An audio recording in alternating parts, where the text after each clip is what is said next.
کون سا لباس ہمارے لیے ناجائز ہے؟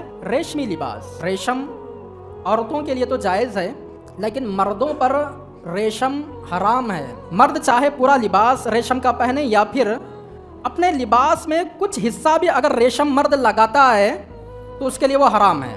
رسول اکرم صلی اللہ علیہ وسلم کے بارے میں کہا گیا کہ آپ صلی اللہ علیہ وسلم نے ایک آدمی کو ایک جبہ پہنے ہوئے دیکھا، اور اس کے جبے میں اس کا دامن وہاں پر ریشم کا تھا، اور دامن کہتے ہیں کالر سے لے کر بٹن لگانے کے لیے جو حصہ ہوتا ہے، یہ حصے کو دامن کہا جاتا ہے، یہ حصہ وہاں پر ریشم کا تھا۔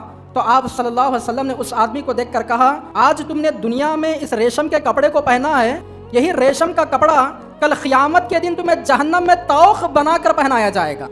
یہ ریشم کا کپڑا تمہیں جہنم میں لے جائے گا اور جہنم میں طوق بنا کر تمہیں وہاں پر پہنا جائے گا۔ کتنی سخت بات یہاں پر ریشم کے کپڑے استعمال کرنے والے لوگوں کے لیے کی گئی ہے۔